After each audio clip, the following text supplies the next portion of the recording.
Hello, everyone. This is Dr. Garrett Smith, the nutrition detective around these here YouTube parts, and we are here today for another episode of the Love Your Liver live stream, number 119 in a row. I'm gonna have to figure out. I think it's in not this week, not next week, but the week after that. I'm gonna have to do it on a different day. I will not miss a week. I will still be doing it, but I will be on a short little trip with my lovely daughter on a dance competition.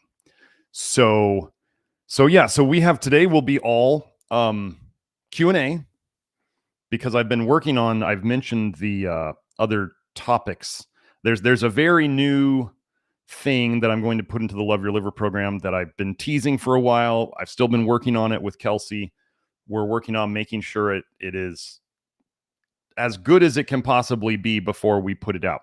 So we are working on that, and that's still in development. So we're going to do Q&A this week because I don't have a topic. Now, for those of you who are here and you like what we're doing, I had an idea, which would be if you have a topic that you would like for me to cover in a future episode, you can put it here as a super chat. So I can do topics while we are here, yes, if you do a super chat here. But if we wanted to do like a whole episode on, if you have a particular health condition that you wanted me to go into in terms of like, diabetes, or like when I do headaches or obesity or something like that, if you have a topic that you would like me to cover, maybe for you or a family member, send a super chat or a super thanks and with a note of what you want me to cover, and I can do that. I'd love ideas from the community on what you'd like me to cover, so I can have topics to just keep rolling through as we do here. So anyway, my website, if you need to find it, all the information from me is nutritiondetective.com, but all of the contact info is down below in the information for this video. And then, we'll just start going. So again, if you have a super chat, you get priority answering of questions, and then I'll just run through the questions in the chat as I do, starting from the top. So Hope was saying, I liked this video, but it shows 0 likes. How is that possible? Well, I'm just going to answer an interesting thing here. I have multiple people telling me that on Twitter, they can't find me.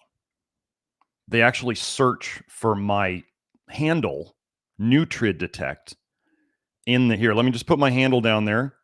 So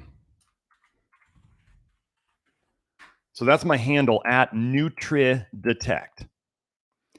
If you're on Twitter and you want to try, a lot of people are telling me that my posts aren't popping up, that when they search, somebody just told me today they have, so for a while people were saying they couldn't find me unless Twitter had marked me sensitive content, which is like for violence and pornography and stuff like that. So Twitter had marked me sensitive content, and people said they had to enable sensitive content to be able to find me on Twitter. And now somebody told me today that they have enabled sensitive content so they could find me, and they can't. In the search engine, they type in my @ and they can't find me. So apparently we must be irritating some people with the truth because they don't want it to spread. That darn truth. It's like sunlight, right? The best disinfectant. So anyway, that may be, who knows what's happening here, Hope, in terms of the likes and that other stuff. So you guys just know, first, you need to like the video to tell the computers to show this to more people. Secondly, the best way you can get this out to other people is to actually share the video. You don't have to share it on, your page, Facebook or Instagram or whatever, but you can send it to people in DMs, and then they know about it, right?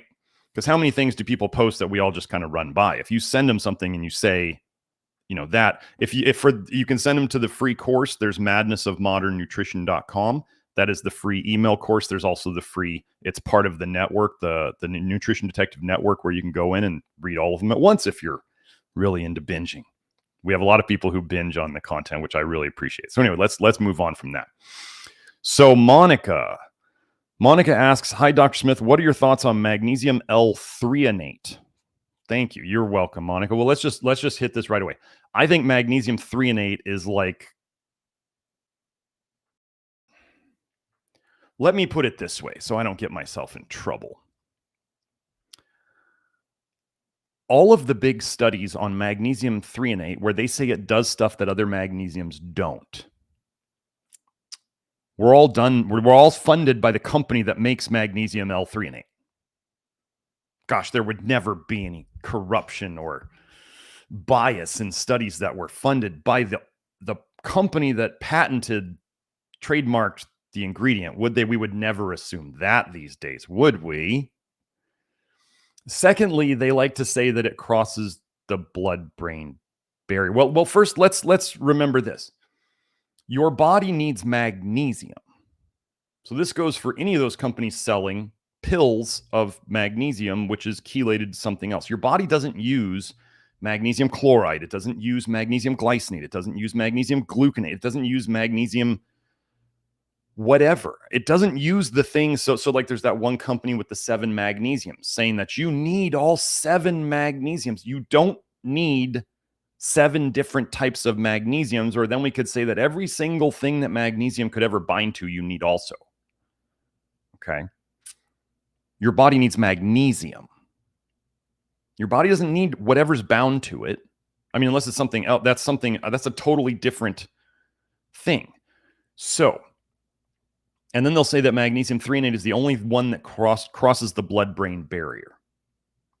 Well, gosh, if we needed magnesium to cross our blood-brain barrier, and no other magnesium had ever done it in the past, why are we still alive? How are we still alive if we needed magnesium to cross the blood-brain barrier? And only in the last couple decades has a company come out and figured this out to save the human race from magnesium deficiency in your brain. You ever used topical magnesium and felt really tired very quickly? Do you think that magnesium went into your brain maybe? I'd say it probably did. So basically, I think the marketing campaign for a patented ingredient is probably stretching the truth, if not outright fabricating stuff. This is what a big thing with astaxanthin, the magical carotenoid that everybody's taking in megadoses. Almost all the studies showing that astaxanthin was beneficial were done by the companies that make it. So, yeah. I don't find any oral magnesium. Okay, so I've said this before. About 1 out of every 20 people, when I look at hair tests, this is my estimate. Like, I'm not keeping hard statistics, but I'm pretty good at pattern recognition. About 1 out of 20 people I see on hair tests can maintain a good magnesium level with only supplemental magnesium. First of all, I don't like to use absolutes, but I'm going to say that I'm pretty sure on this one. No one to almost no one can maintain a good magnesium level on only food these days. That's what I see. I would go to say that I would allow no one the assumption, right? When you assume, you make an ass out of you and me. I would allow no one the assumption that diet is going to maintain their magnesium levels. Then I have people come to me who have been on magnesium pills for years. And I get their hair test back and their magnesium sucks. What does that mean? It means that their pill magnesium was not working. And then I get them on, let's say, magnesium oil or magcahol, our kind of fancy formulation of magnesium chloride, potassium chloride, some alcohol, and a clear alcohol and water. And you can see their magnesium level on the hair test spike way up where we want it, above the calcium bar on a hair test. I want your magnesium bar well above your calcium bar on a hair test from TEI. I don't use ARL. ARL is run by people I don't agree with. So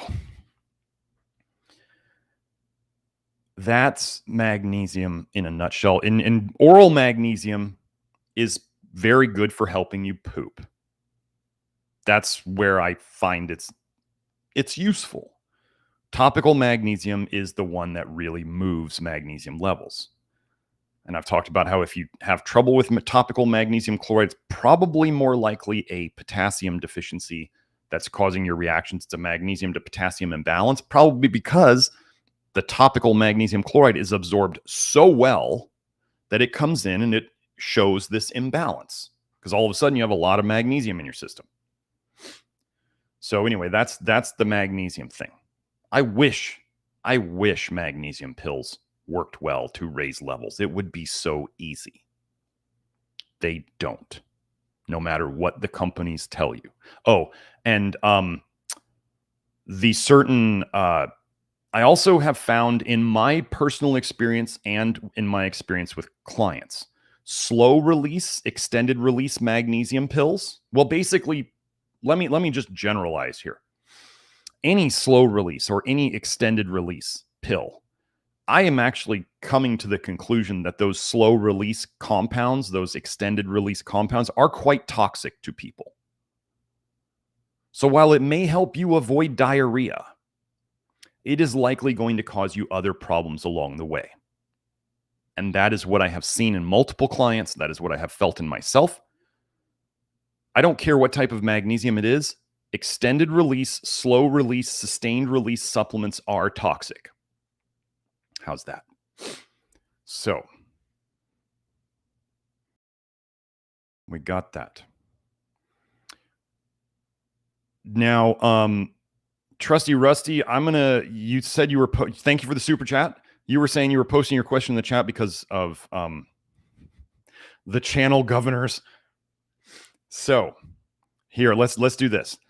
Trusty Rusty says, do you believe that for someone with low testosterone that they must eat a caloric surplus in order to gain muscle? Or do you believe you can gain muscle and lose fat in a caloric deficit? Okay. There is a gentleman out there on the internet. He goes by Kinobody, Kinobody. And he has, so one of the things that people will do is they can put proof out. In the days of social media, if you have proof, you can put proof out there, right? If you're doing something visual, let's say with especially men, and you are trying to get them, as Kinobody sells like the Hollywood body look, they're trying to make them have bigger muscles in certain areas for a certain look and to get leaner in certain areas, get leaner in general for a certain look, right? The Hollywood movie star look, right? I've been working on that guy's concepts in his program, and it seems to be working. So he uses a very interesting concept of it's the training sends the signal to the tissues of what to do. So if the tissues are trying to get stronger, if the tissues are getting stronger, they're likely going to get bigger over time. That's the nature of the beast. That's why as you lift to get stronger, and bigger muscles kind of come as a side effect. Then he says the diet is the weight gain or fat loss. Now, do I think, after my own personal experience with this, that there is a sweet spot where you can have your diet at the right amount of calories while you are still slowly gaining muscle? Yeah, I do actually now. And at 48, I can see it in the mirror, and it's impressive. It's slow. It's not fast, but it does happen. And I'm not using, just so you know, if you were to go and buy any the Kinobody stuff or any of that stuff based on what I'm saying here, I have no affiliation with them. And I do not use a single one of their supplements. So I'm doing it all without all that. Probably, I think most bodybuilding supplements are absolutely liver toxic. Aesthetics does not equal health. This is the thing to always remember. Some of you may have seen the post on Twitter I made of how the Liver King looks right now. The Liver King looks like he's still ripped, but his face looks like he's about to go on dialysis or something like that. His eyes are so puffy, they're hardly even open. People got upset on Twitter when I said the Liver King's diet of like, could you imagine eating a pound of liver? Even though it's supposedly, when you saw the Liver King's real diet, it's just a bodybuilder diet. Tons of whey protein, tons of other stuff. But he was doing his organ meats, and then he would eat a pound of liver on camera. I don't know if he ever, barfed it up afterwards or anything, but he ate a pound of liver on camera many, many times. So people were upset that, like, I was saying that the combination of performance enhancing drugs, which are bad for your liver, and eating pounds of liver at a time and taking organ meats, which was in his stack on a daily basis, would both ruin your liver. I mean, how many of you are here because you made yourself sick just eating liver, right? And then imagine putting on like a pro bodybuilder's worth of toxic drugs and supplements in there too. So one of the things we don't do here, folks, one of the things I suggest that you try to do for yourself is you get out of the black and white thinking. I mean, the Liver King is like 3 years younger than I am. He's 45. And he's not looking well at all. And people were like, no, it's the drugs. Well, how can you say it's liver? And I actually said in my post, I said, no, it's the drugs and eating liver. Why does it need to be one or the other? Right? Like, there's plenty of people out there doing TRT and looking pretty okay for a good long while. There's plenty of people out there eating small amounts of liver and looking and feeling okay for a pretty good while until it all falls apart.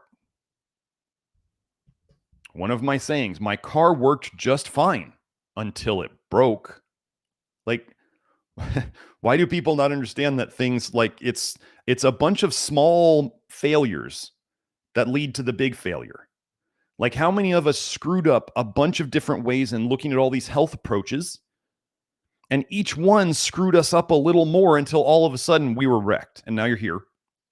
And now the goal is to get you back to health by figuring out what were all the little mistakes that we made along the way that got us here. Sometimes it's one big mistake. Like for a lot of people, I mean, for women, birth control will just ruin women's health. Accutane. How many of you are here because of Accutane? Like, how many of you got on the copper nonsense and ruined yourself? Cod liver oil. Like, I mean, how many of us, but most of us did more than one. Now, on that note, think of how resilient the human body is, that we can punish it by doing like totally toxic concentrated supplements for months to years. And maybe people even feel better at the start for a while, and then it all crashes. And then they have no idea what to do. This is the confusing thing, right? Because people have no idea what to do when it all falls apart. I've been eating keto for years. I don't know why all of a sudden my liver is just going to trash. You guys here, no, you're following. Like, these tons of these approaches are just ruining people. And people can't see that we're kind of, in a way, the middle road. We're just saying to fix people, we really need to avoid the toxins so that your liver can start catching up and fix the toxic bile problem and fix the toxic bile leakage and fix these mineral deficiencies, especially, so that people can start getting better. So let me get back to Trusty Rusty expanded on his question. Okay. Trusty Rusty says, assuming your testosterone wasn't 900, though, he's replying, he's mentioning my testosterone lab from my video. Would that make you rely on a caloric surplus? Well, again, remember the signal to the muscles is telling them what to do. If you are getting stronger, then things, I mean, the caloric surplus is definitely, I did like the way he explained it in his videos in that program. And I mean, fixing the testosterone issue can take a while. And I think we're right on the verge of figuring out something that's going to accelerate that greatly. So, but that can take a while. So in the meantime, like for those who are not well and are recovering their health, especially undertypes who tend to be underweight and have a really tough time gaining weight, then focusing on like gaining big muscle it's not really, you're not at that point. That type of person is not at that point yet, right? They should just be, there was a period of time when I was going through my earlier detox days. This was probably a year and a half ago, maybe 2 years now, where I was pushing detox really hard. And I probably got to the point of where I call it the liver cracking open. And some people on the network know what I'm talking about, where the only exercise I was doing for a while was walking. It was rough to the old mental state. But I just took it as I'm, going through it right now. I didn't know as much as I do now about, like, I could have slowed down. I could have done all this stuff, but I also do things. I test things out for you guys. So I push things hard so I know what it does. So then I can troubleshoot, right? It's like the old scraggled war veteran is the guy who can tell you, who lived through all of it, can tell you how to survive, right? So I test these things. I push these things hard, partially because it's the type of person I am, but partially it's also on purpose so I know what to tell you guys about what you might feel in the program if you decide to kick your own butt, which many do. It's like children have to touch the stove to learn it's hot. Many people in the program have to push detox too hard so they know what it feels like. And hopefully they realize it after about, the first and second and third time. They go, oh, I'm doing it again. I better ratchet it back. Maybe I shouldn't do that. The stove is still hot. So, oh yeah. So Ilya added at Trusty Rusty, there is also a Russian blogger athlete, Alexei Shredder, who claims you can gain muscle on a caloric deficit. I find his principles working. You just got to find the right amount of calories that is not causing you to, lose too much. And then you send the signals to the muscles through the training, and you send the signal for fat loss or muscle gain or weight gain, either weight gain or fat loss through the diet. So if you just separate it into those two things, then you have a pretty good approach. Now, I've learned, for those of you out there who think calorie counting is just nonsense and you should never do it, if you've never done it, you have no idea how much or how little you're eating. We have people on the program who are eating ungodly amounts of food and they wonder why they're not losing any fat, even though they're detoxing. Well, you can just put too much calories in the tank. And there's people who eat really whole food diets, very, like full of fiber and all that stuff. And they get full before they really get enough calories in. And then they wonder why they're either not gaining weight or losing weight. If you never count your calories ever, you have no idea how much you're eating. Like, I used to very easily eat over 3,000 calories every day. And I didn't lose the weight that I wanted to. And then when I finally started totaling up my calories, and I asked my buddy, that he's a gym owner, he did a lot of that stuff in the past. And I just said, how much do you eat when you want to lean out? And he told me his numbers. And I was like, wow, I'm just eating too much. And I've always known since I was a kid, I used to be the 2 or 3 plates at a time kid. You can just eat too much. People can just eat too much, but people can eat too little. And when I monitor stuff, that's when I really get the results I want. So, but yeah, I like I like the approach of, if you can monitor your calories and then you can just watch it week by week, then you are sending a signal to your muscles via lifting that you're sending the signal that you want to gain muscle, and you are eating with just with enough fuel to fuel the exercise, and you have enough to have a little bit left over to make muscle but not fat, I do think it can be done. I absolutely do. But the testosterone comes over time. That's an important thing. It's just that's not a quick thing. And if you don't know what your zinc status is, your selenium status, your magnesium status, I have a whole thread on Twitter about TRT and testosterone and how you don't have a testosterone. You have a toxicity and a deficiency problem that we need to fix. And so if you don't know how much zinc you need, like I've learned over the years, I need a lot of zinc and selenium and molybdenum to keep my levels up. But I would never have known that without testing. And I could have taken obscene amounts and made myself toxic. But it's better to err on the side of a little less and then test and then add more as you see your patterns over years. So that's where we test and we don't guess. So if you want to fix those minerals, that's a big part. So Trusty Rusty says, understood. Thank you. You are welcome, Trusty Rusty. Okay, let me go find another question. Okay. Reliable Andrew asks, is fenbendazole another ivermectin, Dr. S? Yes. The azole meds, especially when they name them azoles, they are very specifically ALDH inhibitors.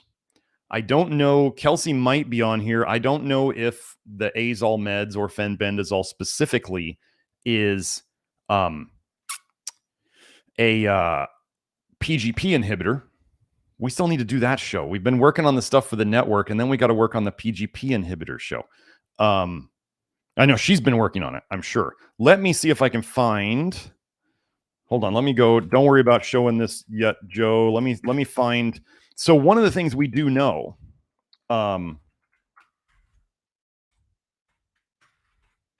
is that Mr. Bill Gates loves albendazole, and he loves vitamin A. And one of the things we know, so Joe, you can go to this screen now if it's working. So this is a tweet of mine. Let me make that a little bigger.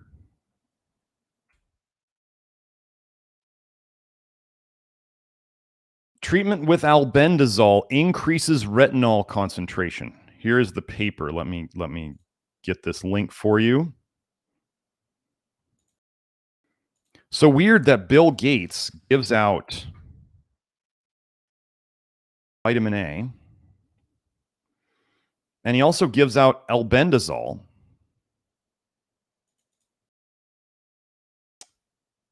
And one of them raises blood vitamin A concentrations. So yeah, I don't know. They probably don't have any research on fenbendazole and retinol. Although here, let's just go fenbendazole retinol. PubMed.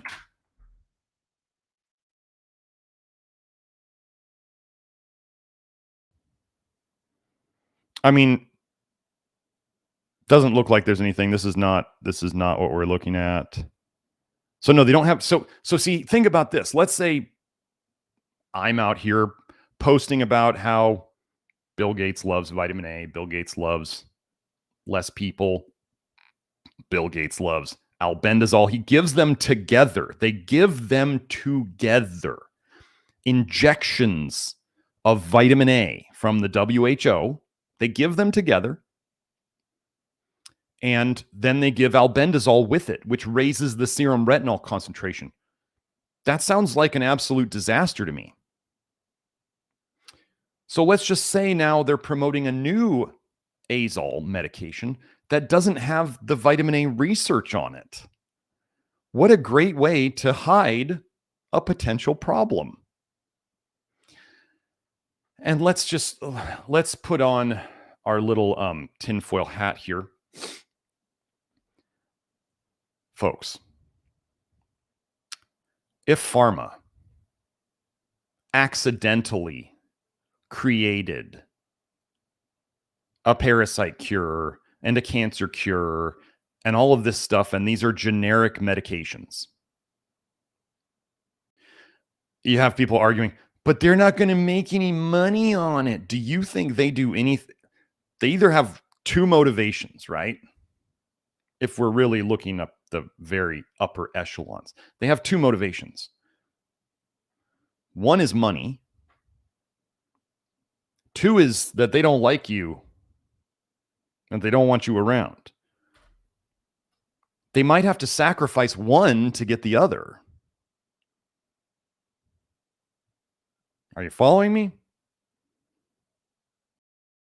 So if they can convince everybody that they've like accidentally come upon a cure for cancer, oh, just take these two medications, it will fix the problem. Take toxic chemicals to fix the problem of toxicity in your system. Got it. They just actually, research was just coming out showing that chemotherapy may accelerate the spread of tumors everywhere else. Well, who doesn't know that? Who hasn't ever watched a relative with cancer go through this? And now they're going to tell you that more meds are going to fix your cancer. They're not going to. Just imagine they would shut down the supply chain. Well, first of all, let's think about this. You know how they say that like 6 companies own like 95% of all the little food companies now? They just buy up all the little food companies, right? So you have 6 of these major companies buying up all the little companies, subsidiaries as they call them. Folks, do you actually think that there's like independent generic pharmaceutical manufacturers over in India and China? Or do you think those might actually be subsidiaries of the big companies? So that the big companies are making money when it's a patented med and they're making money when it's a generic med. And do you think that if they didn't want you to have a cheap fix for the biggest problems out there, they'd just stop making it? Or there would be supply chain disruptions, or there would be train fires and train explosions and derailments, and they wouldn't let it happen unless it's planned. So, yeah. They're not coming to save you. They wouldn't let anything save you. They will convince the masses to swallow their pills, though. So don't be in that group. They have never wanted to save you. Up until now, they wanted to make a lot of money. But now they're turning the switch and they're making things like hallucinogens legal and people treating their mental stuff with ketamine. And they're doing all these things that are going to induce. They're going to drive people batty. You see it everywhere out there nowadays, don't you? The paper I've been over a bunch of times. 3 separate lines of evidence showing that retinoids are causal to schizophrenia. And that whole paper is based on the ALDH not working. So you're not making as much retinoic acid. You're backing up aldehydes into your system. Gosh, who talks about aldehydes in your system? That would be here. We talk about aldehydes and ALDH not running well, causing tons of problems. So anyway, let me keep going on these. Remember, folks, we need questions here, so go ahead and post them. Trusty Rusty, second question. Dr. Smith, you've never addressed, are testicles considered organ meats? I mean, well, they're not muscle meats. Do you think they actually increase testosterone? Why is it probably a bad idea to eat them? I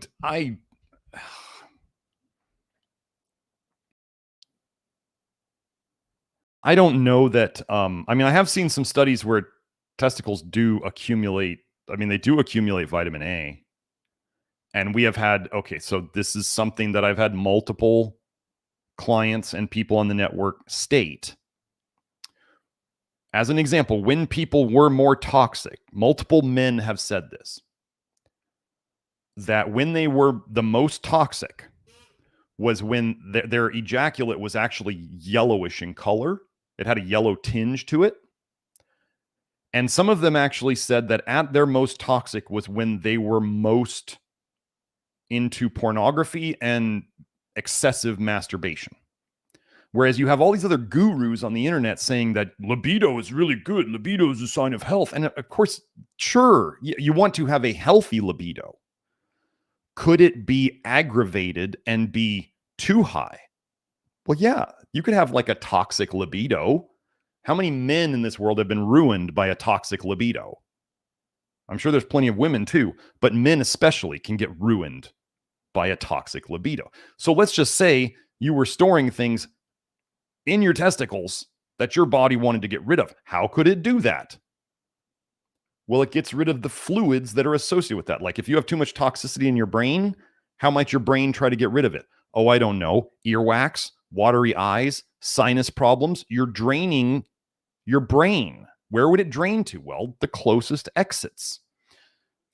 If your testicles were toxic, how would they drain? Well, hopefully that's obvious.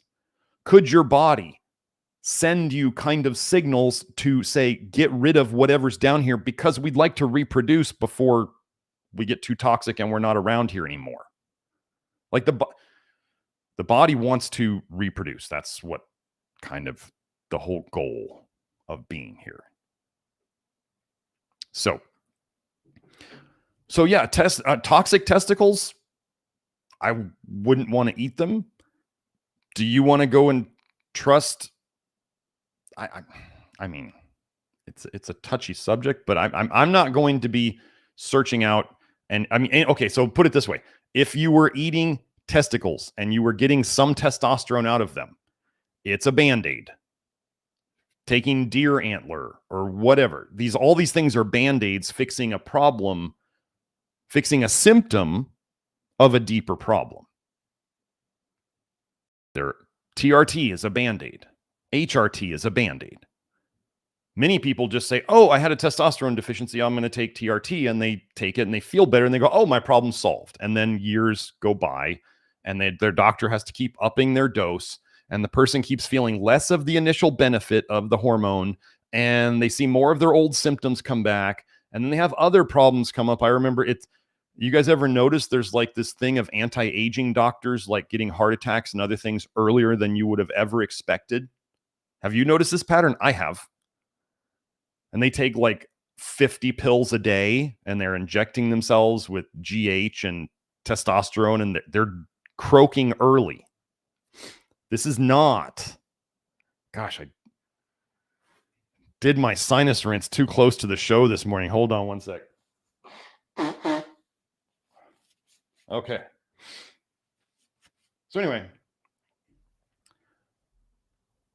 trying to eat an animal's organs for the hormones within them, if you get any benefit from it, it's a symptomatic benefit. It's going to go away. It's not going to fix any problem. I don't think there's enough zinc in there to really like be a supplement. Oh, and so another thing that we've noticed. So I had somebody, I won't mention their name, but I've talked about selenium in Brazil nuts being low.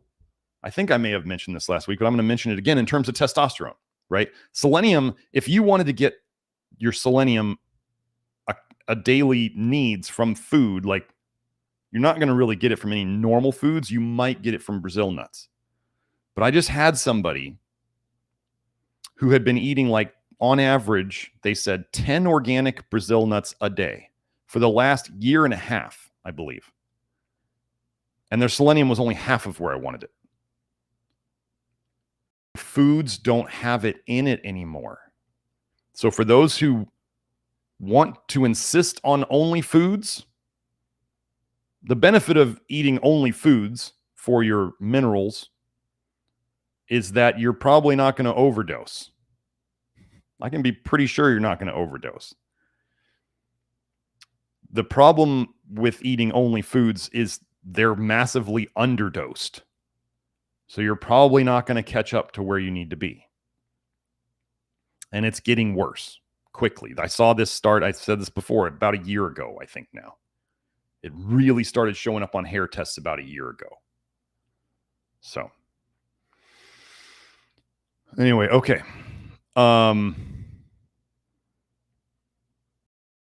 Let's see. Where was it? I wanted to read Joe's statement here. Joe said, my brain function was going to hell 7 months ago. I was eating liver, is that liver sausage, Joe, or liver, sausage, pork, stews with lots of fat, carrots, drinking grapefruit juice, taking vitamin D3 and chocolate. So Joe was trying to hit all the buttons at once. Joe was like, let me mash all the health buttons, the health problem buttons at once. So yeah, these are the things, but from what Joe had found on the information that he had put together at the time, I always, we're all trying to do the best we can at any one time with the resources and the knowledge we have. Joe was doing that. And it was not going to end well. And it, that's when his brain function went. And now he's here helping me out with the live stream and we're getting him better.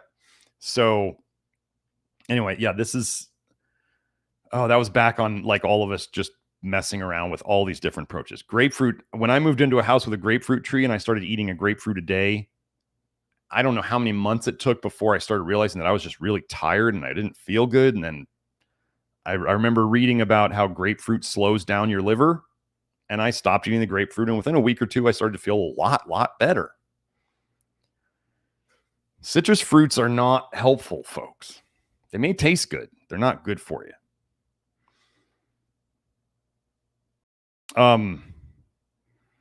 FH, how to treat a Eustachian tube dysfunction. That, in terms of approaching that directly, I'm not an ENT, but in terms of if there's stuff gunking it up, then that's just a general kind of detox that we do. That's, yeah, if you're putting a bunch of stuff into your Eustachian tubes that is kind of gunking it up,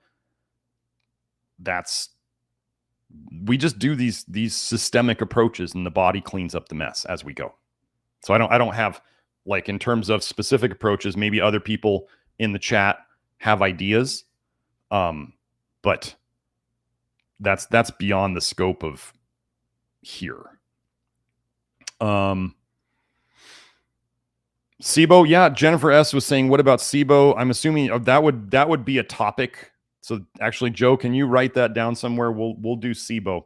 Now, I have posted in the network the study where the first thing to remember is, how do they give dogs SIBO in research? If they're trying to study SIBO, how do they give dogs SIBO? They tie off their bile ducts. Where does the bile then go? It goes back into their blood. Where does the bile not go? Into the small intestine. If you don't know what SIBO is, small intestinal bowel overgrowth. So one of the things people will say, but bile is so good for us. It has its uses. Yes. One of the things bile does is it kills off bad bacteria in your small intestine. SIBO is a lack of bile going into your small intestine.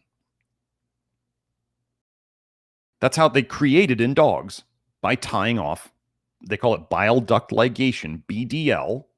They tie off their bile duct so the bile doesn't go into their small intestine, which means it's going to basically break through the dam. It's going to either break through the bile duct that it can still reach, because pressure builds up in a pipe eventually bursts. Pressure builds back up into the liver, little pipes in the liver start bursting. No bile in the small intestine, you start growing things there that shouldn't grow there, because bile can kill bacteria that you don't want.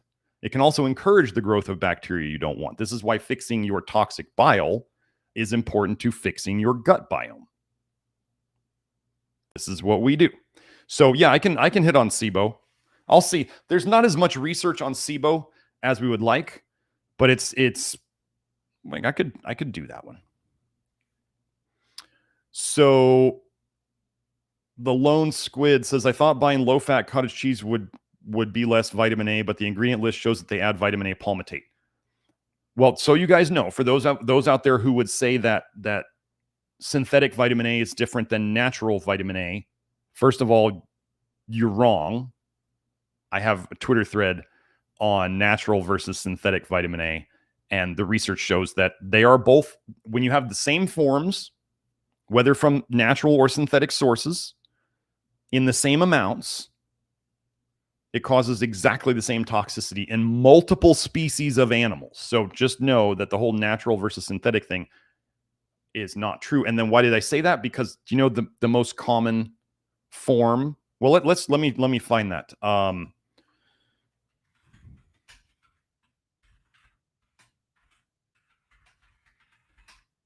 Let me find that study.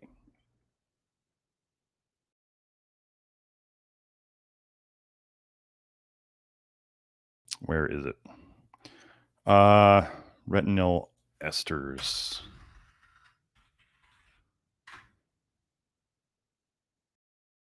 What I'm saying, what I'm going to find here, what I'm trying to find, is that in human subjects, retinol palmitate is the most common form of vitamin A. Let's see. Retinol palmitate was the predominant vitamin A ester in all samples. Let me get this link for you guys.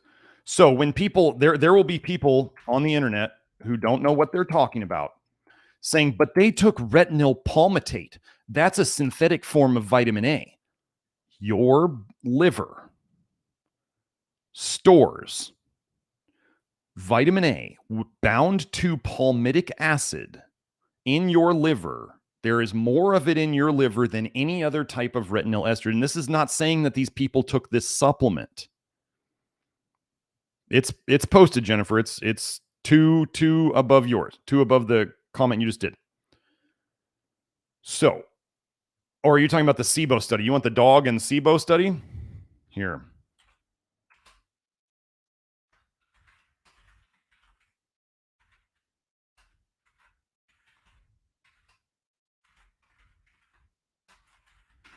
Let me see if I can find it easy. Oh wait, I got to put in ligation.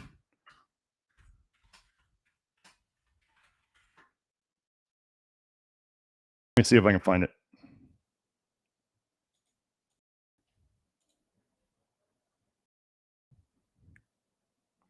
No, these were diagnosed. Let me see if I can find the one where they give it to them.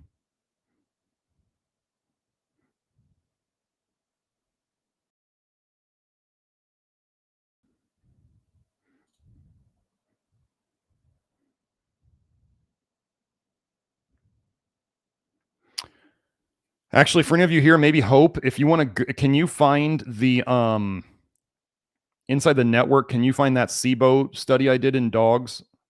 Anybody who wants to go look, that'd be great. Hope, I know you're here. If you want, or Pierre, if you want to go find that. Let me see if I can find it. It's hard to find because they'll name SIBO all sorts of different names in the literature. They'll call it all sorts of different things. It's almost like they're trying to hide it. No,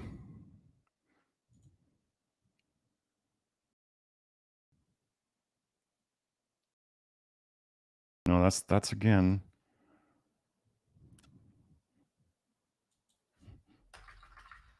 Let's see if I can do one more search to find it real quick.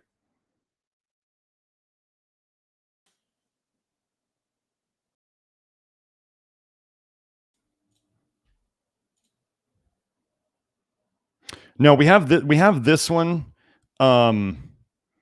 I'll put this link here. We have cholestasis induced by bile duct ligation.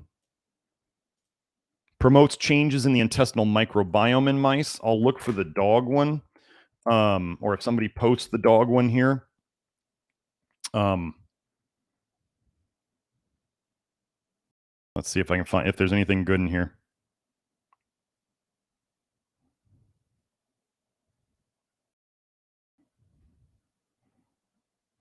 Yeah, this is not exactly, I mean, we're not going deep into the paper here, but in conclusion, our results support that bile duct ligation, which is cholestasis, which is bile leaking into the blood, induces changes in the microbiome that partly resemble the gut microbial changes observed during human cholestatic disease. So I just wish we could find the dog study.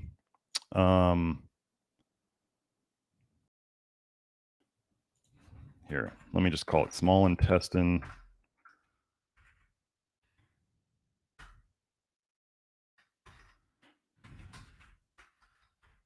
Bile duct ligation problem. Let's make it a little simpler.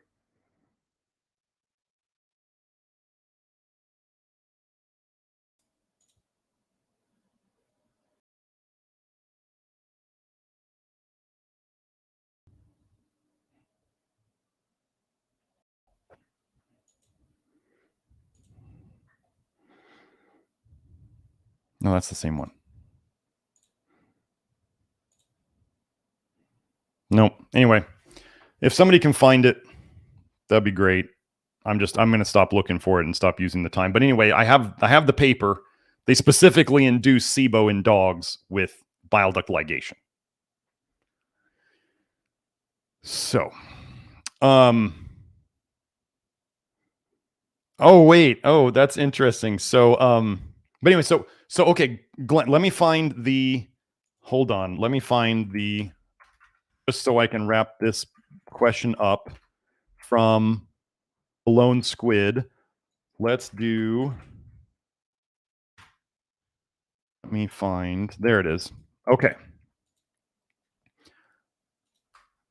This is my article from the old research forum. The perfect storm of how I used to call it poison / vitamin A problems from dairy products. Okay. Grant went over this in his books. That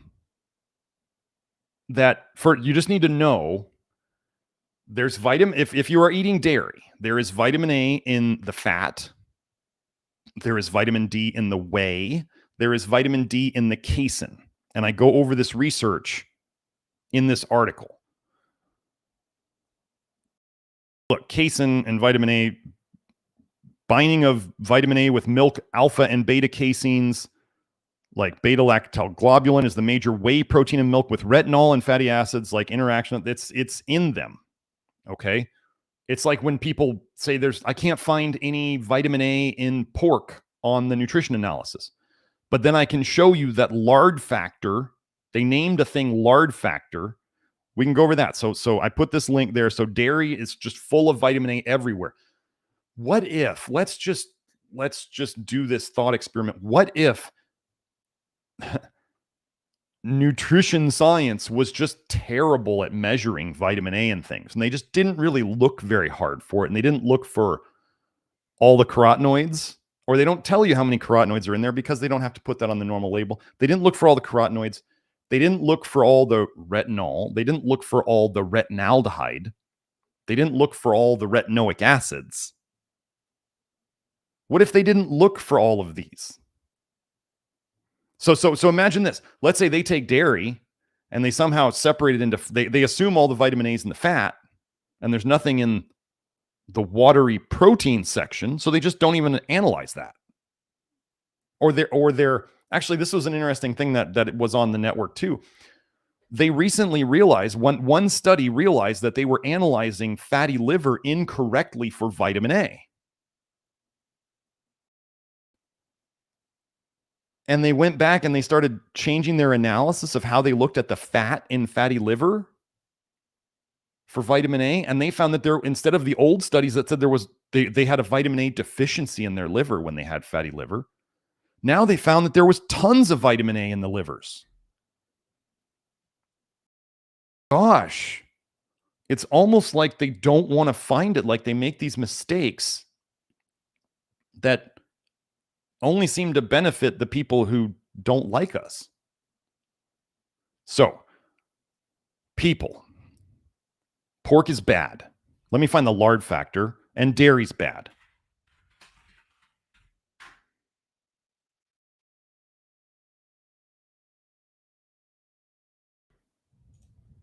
But they'll say there's almost no vitamin A in pork. Let me show you all these papers.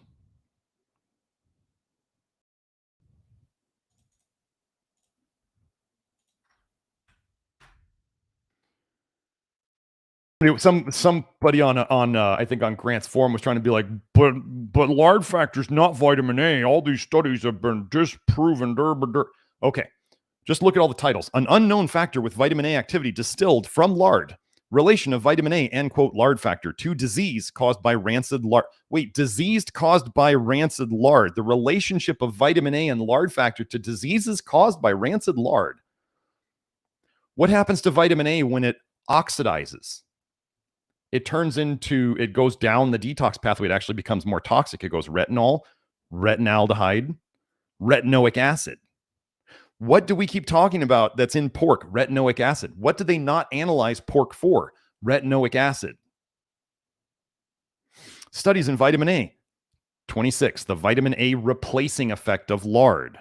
Nature of the vitamin A-like factor in lard. Vitamin A activity of lard. Identification of the so-called lard factor as vitamin A. Okay. People are out there trying to argue this stuff on forums that they're lost and they just want to eat what they want to eat. And so they do all this mental gymnastics and they're going to pay for it. That's just the way it is. It's like they're arguing feelings instead of facts. Imagine people doing that these days. So, but yeah, so retinol palmitate is added, yes, because they think if you don't have your fat, you don't get your vitamin A, or they just want to put more vitamin A in there to get you. So yeah, dairy is not saving anybody. We have lots of people, folks out there who are like all raw milk people. We have people come into the program who were doing tons of raw milk and it didn't fix their health. And only when they quit the raw milk did they start feeling better. Taking dairy out of people's diets has been a part of health.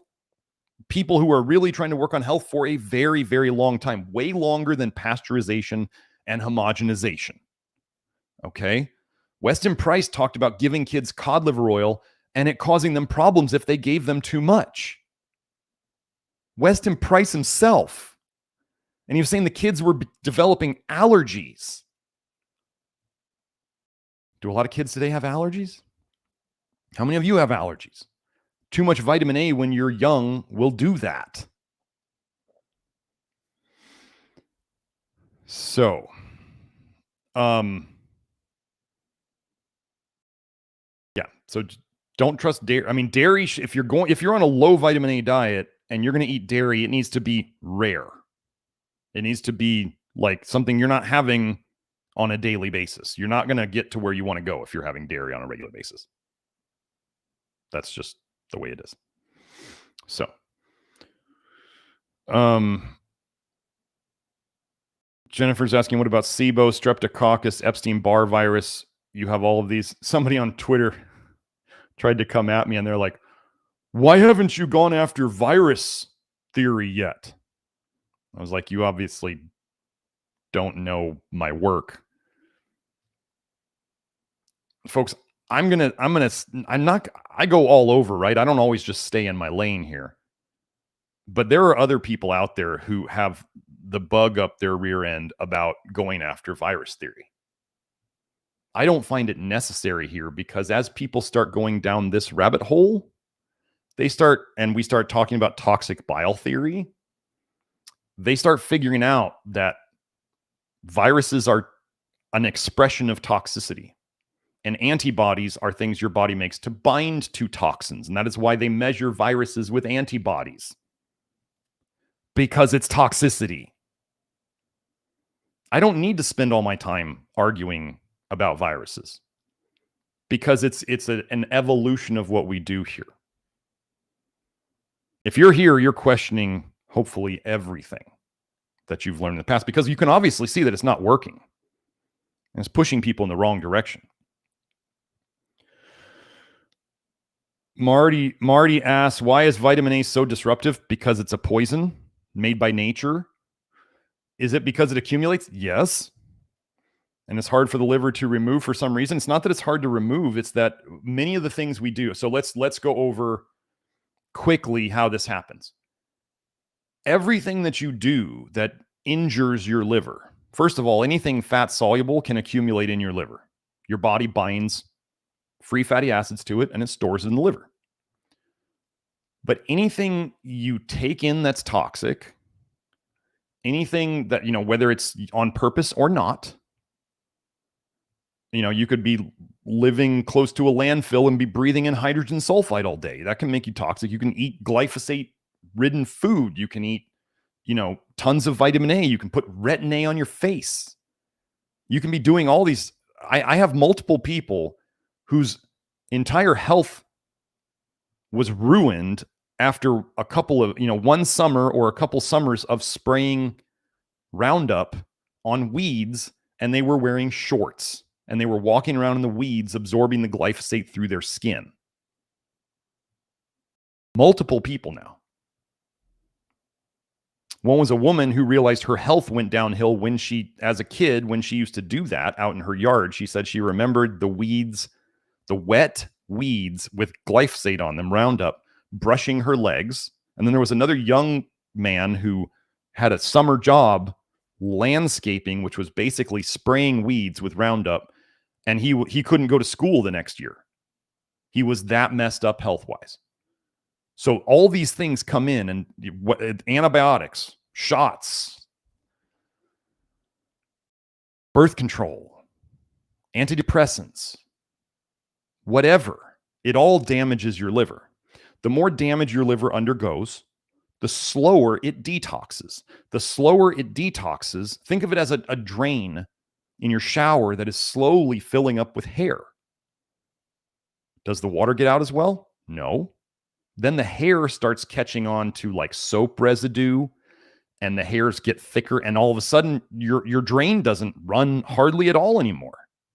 You've got water overflowing everywhere.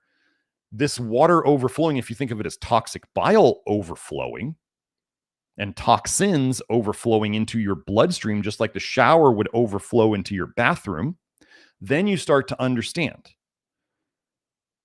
So what do we have to do? What are most people trying to do?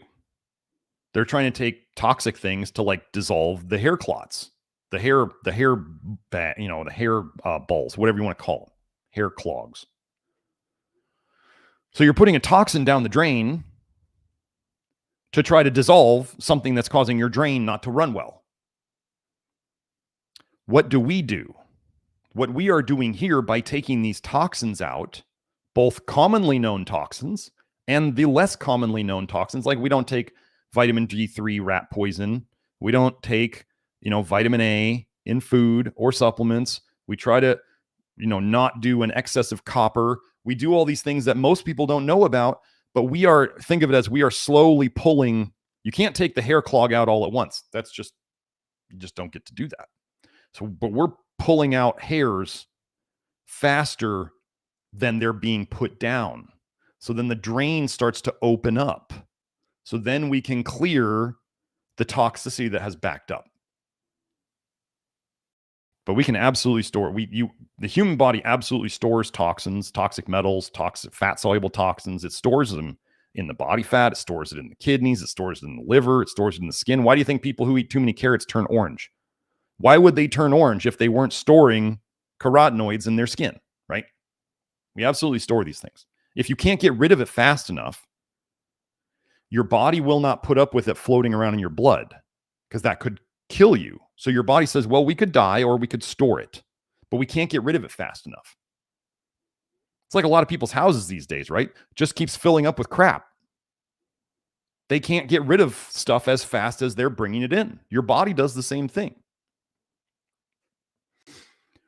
So Vitamin A is a huge part of that. Vitamin A is a huge part of the problem that most don't realize. And most are scared to admit because then they go, wow, my favorite foods. And you go, well, if you like your disease, you can keep your disease. That's my tweak on that famous saying. So, let's see. N Rustica says huffing pine pollen once or twice a year can't hurt. I mean, you can do what you want to do. It is pretty yellow, isn't pine pollen pretty yellow? I don't know if you want to do that. So Docent of Delight says, he's talking about the anti-aging doctors thing I said. He said, yep, my anti-aging doc croaked from a heart attack in his mid-50s. Glad I didn't stay with that guy. Let me read that again. My anti-aging doc croaked from a heart attack in his mid-50s. Glad I didn't stay with that guy. I remember there was a guy that I used to follow before I knew what I knew now, and I was into testosterone replacement therapy. There was a doctor very big on the internet on TRT, and I followed him. And I think he was in his 50s when he had a heart attack. And there was nothing in him. This is like a lot of people with the pokies, where they just absolutely won't make the connection. They won't be like, well, it was that caused it. Like, imagine somebody taking something toxic for their liver. First of all, if you don't know it, testosterone is going to hormones, whether they're female hormones or male hormones, right? Because we all have all of them. Hormones are some of the hardest things for your liver to chop up and break down, which is kind of funny. Then you go, well, why would the liver chop up and break down the hormones? Why wouldn't it just keep them there? If the body wants more hormones, why wouldn't it just keep them floating around instead of chopping them up? Why does the liver treat them like they're invaders? Why, when you think about this, why can't you take oral hormones very well? Because as soon as they're absorbed from your digestive system and they go to the liver, your liver works its ass off to chop them up and destroy them. Why? I'm just asking why. What I stated was a fact. This is why they have to do things like 17 alkylated steroids, like Dianabol and these other ones that you can take orally, but they have to put a special group on them that your liver chops off first so that the hormone can actually make it into your circulation. It's like a decoy. It's like those, planes will have those decoys that they shoot off so the missiles hit the decoys, right? So they give you these oral steroids with a decoy on them. Your liver goes after the decoy and then you get the hormone in your system. Why is the liver chopping up hormones so fast? All I'm saying is maybe the hormone stuff that we were fed could be wrong too. I don't know. I'm just open to it. I'm trying to find solutions here because what they're giving us ain't working. But if you take a lot of hormones, you're putting a lot of strain on your liver. You put a lot of strain on your liver, you're going to start leaking more bile into your blood. You start leaking more bile into your blood, it's going in your bloodstream. Gosh, what in your body deals with the most blood of all? Oh, your heart. Huh. Oh, and then anti-aging docs they seem to love vitamin A, retinol. Gosh, those have never been associated with early death, have they? Like, that U.S. veterans study where they gave them Retin-A for supposedly preventing skin cancer, and too many of them died of cancer early, so they had to shut down the study? Folks. So, on to the next one. Glenn said, a hostile carnivore from your past has now been banned from Grant's group. He's also been outed as a certain YouTube personality. Anyone can say anything, as you say. I believe I know who this is referring to.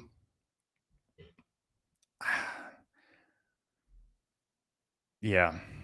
I'm glad that something is finally happening on Grant's forum, that some actions are finally being taken, because I don't recommend Grant's forum in general anymore because certain hostile groups have taken over the narrative there, and they will shout down in a very liberal manner anyone who disagrees with what they say. This is from what I've heard. I don't go on forums anymore. They are absolutely toxic places. And it's a lot of times, no offense to anyone here who goes there, but a lot of times forums are the blind leading the blind. And people will believe anything they read on the forum. I'm going to say it right here, right now, folks. For those of you who are in the Love Your Liver program, just because somebody says something inside the Love Your Liver program does not mean I endorse it. So if you go and choose to follow what somebody else says, that's on you. You still have to discern and filter out good information, no matter where you are. You could be inside the Love Your Liver network and somebody sends you a direct message, and that doesn't mean they know anything about what they're talking about. Even inside my network, I don't have access to the DMs. Those are private. So just don't believe anything that somebody says just because of where the location is that it's said. But yeah, there was a YouTube personality who was very, very angry with me, even made a video insinuating that I was Illuminati. Yeah. You can really mess up your liver doing stuff. So interesting that came about. It's too bad. The more angry you see people are, folks, the more their liver's messed up. That's a general thing. And you could think of it as, is it a cause or an effect? Could somebody who just has really traumatic childhood and well, we've shown here that traumatic events of childhood, adverse childhood events, right? ACEs, ACES. We've been over that, can cause more liver disease later in your life. So you can damage your liver through trauma. And potentially, like, let's say somebody just decides they're going to be angry at everything. If you're out there and you're a doom scroller and you're like on Instagram, just watching just toxic filth reels all day, just designed to get you angry at the other side, you are hurting yourself. You are hurting your liver by watching all that garbage. Or you can do it through chemical toxins that you take in, whether you meant to or not. Stop consuming garbage on social media. Just unfollow all those people.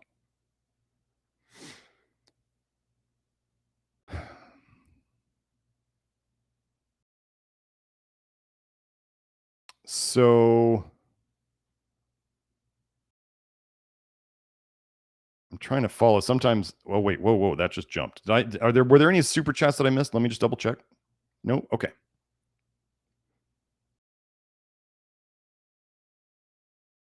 Let's see. Oh, let me hit Cass's question. I kind of skipped this one. Cass says, I'm pregnant and my blood work shows my ferritin was 20 and my midwife wants me to take liver to raise my ferritin. Obviously not going to do that. Any recommendations on how to raise your iron? There will be some definite, so the first things we tend to do, one would be obviously increase your red meat consumption. If you are eating, so most of the time, low iron, low ferritin, low iron, it's a liver problem. And then we'll have, especially women, saying, I've had this problem my entire life, or a really long time, or ever since I did this. And we can like discover the liver injury when it happened. Ferritin, you might want to watch the ferritin video I did on here, because low ferritin does not necessarily imply low liver iron. Not all ferritin's a protein. Not all ferritin has iron in it. That's one of those things, kind of mind-blowing, right? But generally, I would say to increase your red meat consumption. If you absolutely cannot handle red meat right now, it would be dark meat poultry. I would look into, considering lactoferrin, starting at very small doses. If you get my lactoferrin, I would highly suggest you look at the link on the instructions on the bottle and you follow the instructions to start very slowly, particularly because you're pregnant. I would not ever have anybody eat liver. Yeah, getting enough protein. One of the things that can really help during pregnancy is increasing your protein intake. There was the naturopathic physician, midwife, doctor who taught my classes in school said she would watch women's pregnancy issues most of them completely go away if the women got up to 100 grams of protein a day. 100 grams of protein a day fixed many pregnancy problems. Now, if you were to increase that, I mean, that's a significant amount that's almost a pound of meat a day. It's close enough to it. So if you can hit a pound of meat a day, that might take care of a lot of the issues. But again, lactoferrin, if you're taking a zinc supplement and you are trying to raise your iron, don't take the zinc supplement with your red meat meals. So you'll get more iron in that way. Those are the things that I would do. I personally wouldn't. The chronic low iron is related to your liver. And we have women who have chronically had low ferritin over time, even when they're not pregnant, and then we fix it over time. Their ferritin comes up between the 30 and 70 that I like. I'm not averse to low ferritin over time as people really get healthy. But if you're not there yet and you're pregnant, pregnancy is when women just dump all sorts of toxic bile into their bloodstream. Ladies, pregnancy is when your toxicity comes out to play. It's just the nature of the beast. It's just the way it goes. So you want to be less toxic. When you're not pregnant is when you don't be like the ladies who are like, oh, I'm pregnant. Now I'm going to stop smoking. Now I'm going to stop drinking. Like, don't do that. I mean, of course you want to do that. Yes, of course. But you want to clean up in between the pregnancies, not during. Okay? Because when you don't want to detox while you're pregnant. That's not helpful. Like, I mean, or it could be it has the potential to be damaging to the baby itself. It doesn't mean you don't want to do things that are good for you, but you also don't want to try to push detox during pregnancy. Okay. Okay, Isaac asks, vitamin A and cavities / oral health. Okay, so let's do that one. Joe, can you write that one down? The oral health cavities.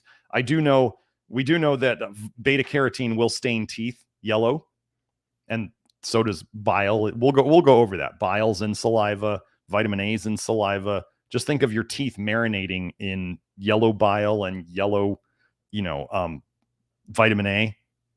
It'll make your teeth yellow. So, but we'll do that one.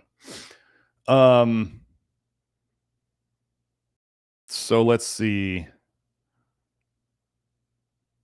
Tillandsia usneoides says, I would love if you could do whole episodes on the big minerals, discussing their benefits, how they help detox and protecting from toxins. That's a possibility.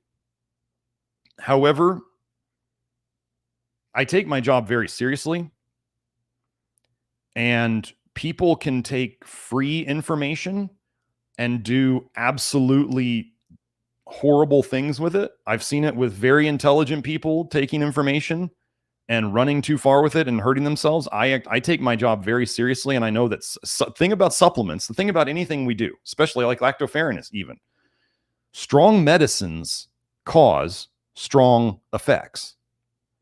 Like, for anybody to just say like zinc is totally safe. I've seen people say that. They're like, oh, zinc's it's not going to hurt you.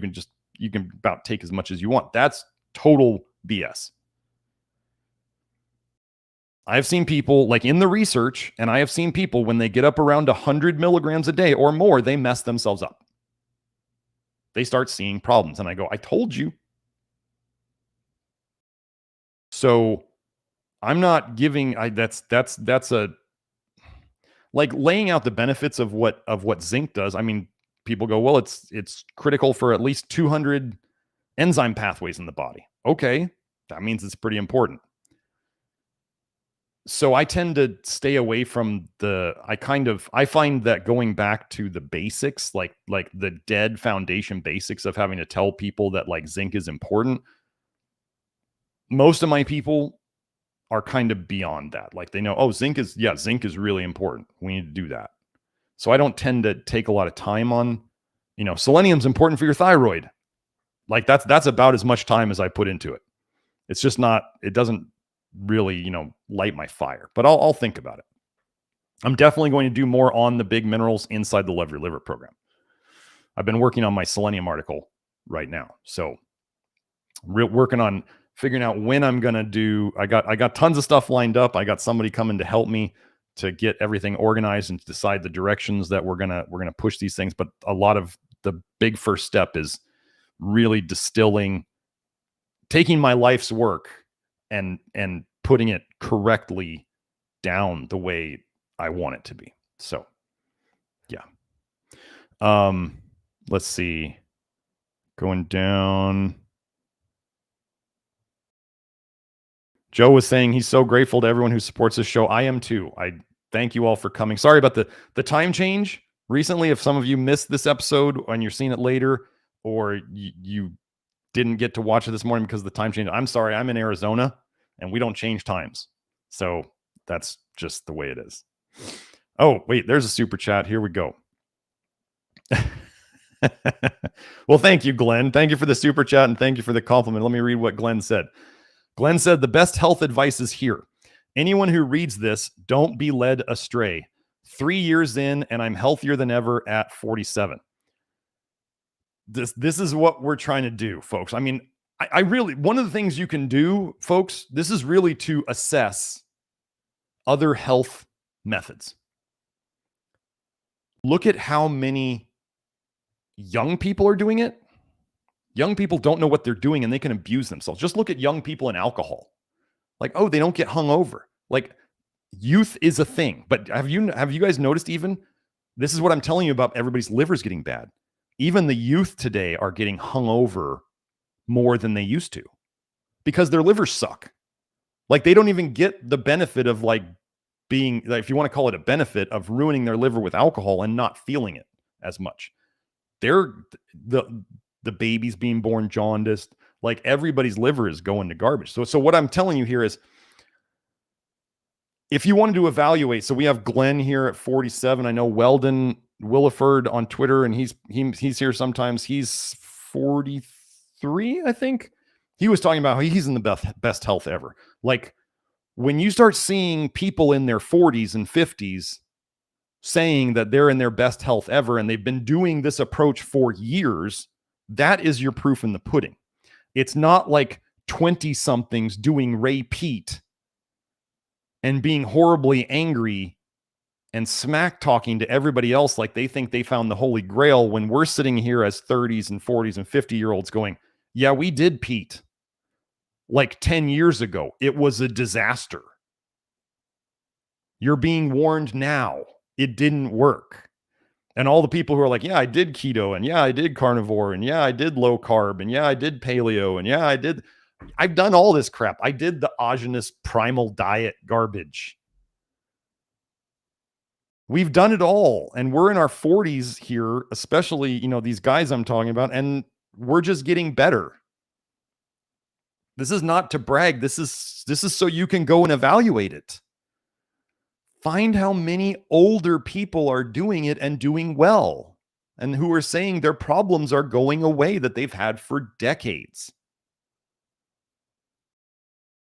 Okay, so thank you very much for that super chat, Glenn. It really is the proof in the pudding. And for those of you who don't know, in the Love Your Liver program, in the featured area on the home space, I just put in a thing about how to write reviews. My suggestions to write reviews and testimonials and where to put them and how to send them to us.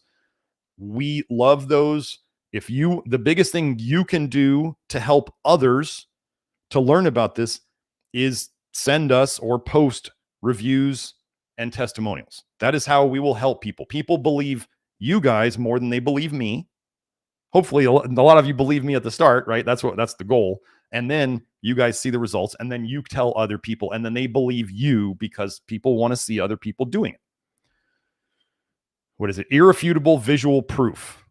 So videos that you guys send me that we can put on the YouTube here of testimonials, anecdotes, whatever you want to call them, are the most helpful things you can do to move this forward.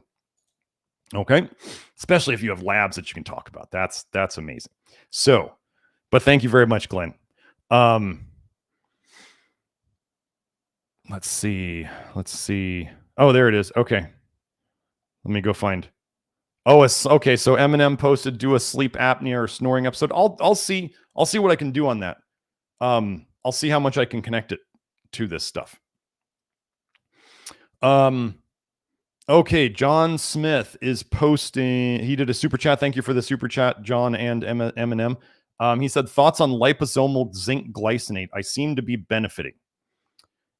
Okay. So there's three things at play here. I'm gonna hit this one right now.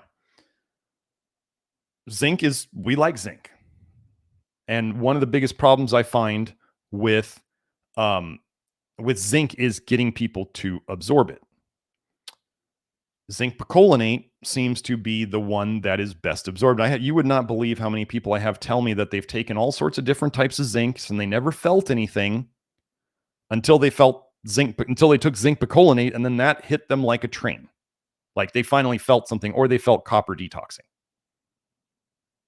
dumping out of their liver, because your liver doesn't want copper in it. And I posted on Twitter the other day about how iron accumulates in your liver and how copper accumulates in your liver. And there are still people out there saying that your liver doesn't accumulate toxins.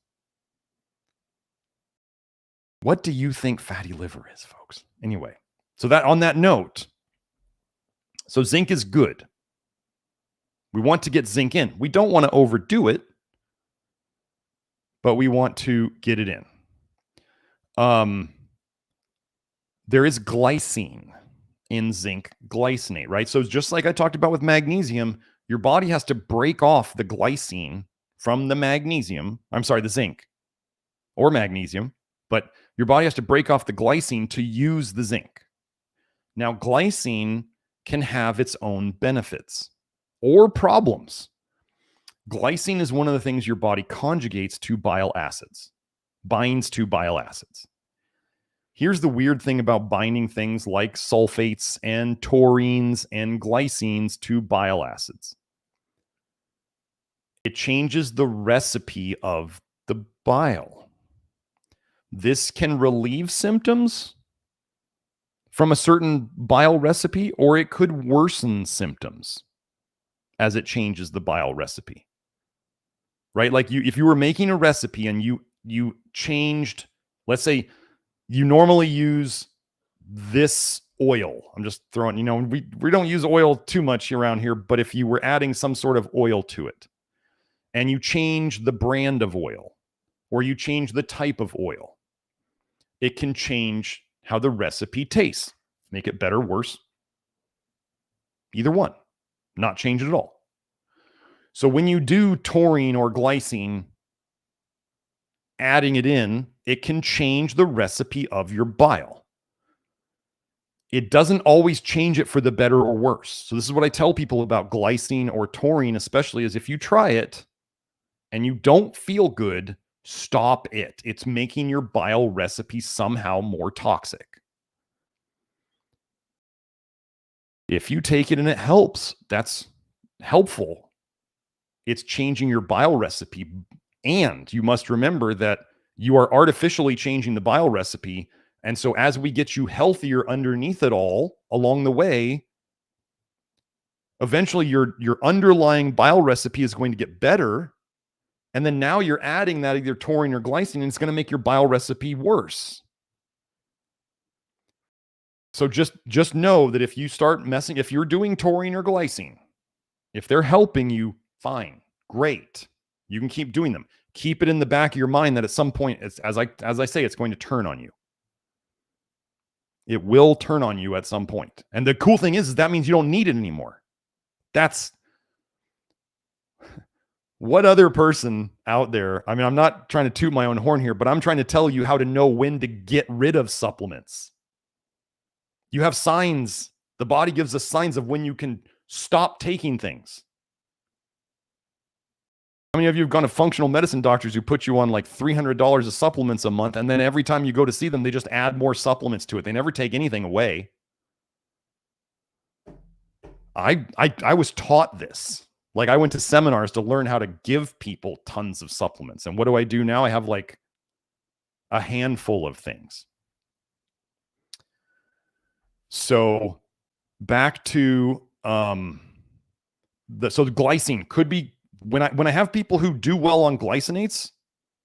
Potassium glycinate is one that people will use. Magnesium glycinate is one that people will use. When I have people that do well on glycinates, I say the good news is you know that you do well on glycinates. So if you're going to use a glycine, oh, Joe's asking me if something's slowing down my computer. Not that I know of, Joe. I even turned off the Wi-Fi today so people couldn't suck my computer power. So no, I don't know. Anyway, but liposomal, let's talk about liposomal.